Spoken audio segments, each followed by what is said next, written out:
नमस्कार दर्शक बंधुरा वेलकम टू कृष्णा रान्नाघर। आज आमी बानाচ্ছি दई एঁচোড়।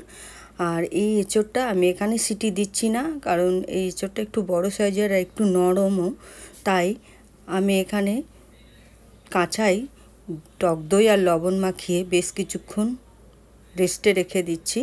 আপনারা অবশ্যই শক্ত এঁচোড় হলে অবশ্যই সিটি দিয়ে তারপরে এইভাবে রান্না করবেন, নাহলে কিন্তু সিদ্ধ হবে না। এখন আমি কিছুক্ষণ ঢাকা দিয়ে রাখছি। ততক্ষণে আমি একটা মশলার পেস্ট বানিয়ে নিচ্ছি। 1 চামচ জিরে গুঁড়ো দিলাম, হাফ চামচ ধনে গুঁড়ো, আর দিচ্ছি লঙ্কার গুঁড়ো, হলুদ গুঁড়ো দিয়ে জল দিয়ে একটা পেস্ট বানিয়ে রেখে দিচ্ছি।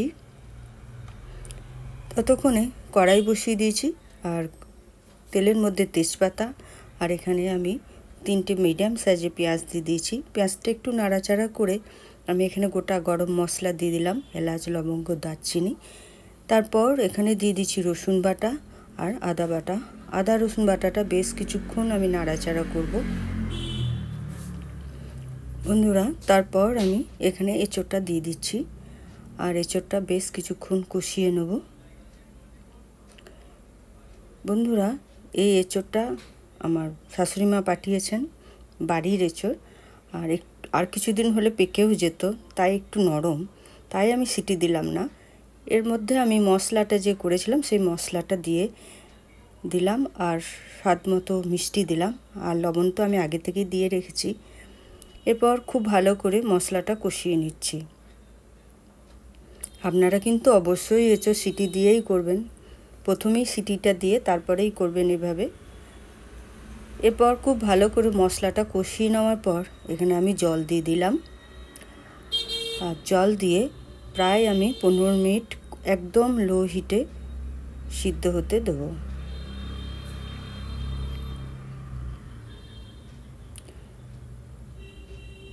এরপর আমি ঢাকা দিয়ে দিচ্ছি, প্রায় 15-20 মিনিট এখানে কম হিটে বসিয়ে দিলাম। দেখুন এখন আমি 15 মিনিট পরে ফিরে এলাম।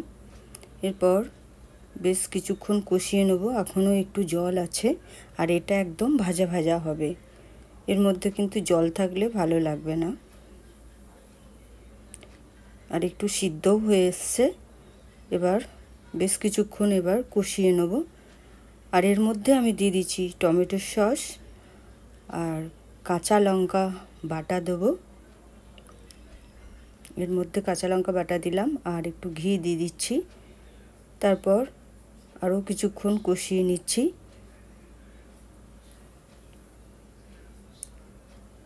বন্ধুরা দেখুন একদম ভাজা ভাজা হয়ে এসছে আর জলটাও শুকিয়ে গেছে এঁচোড়ের। খেতে কিন্তু একদম চিকেনের মতোই টেস্ট। একবার হলেও এভাবে আপনারা বানাবেন। রেসিপিটা ভালো লাগলে ইউটিউব থেকে দেখলে সাবস্ক্রাইব, লাইক, শেয়ার, কমেন্ট করবেন। আর ফেসবুক থেকে দেখলে আমার পেজটাকে ফলো করে লাইক, শেয়ার, কমেন্ট করবেন। আর এইভাবে আমি সার্ভ করে দিচ্ছি। বাই, আবারও দেখা হবে অন্য কোনো রেসিপিতে।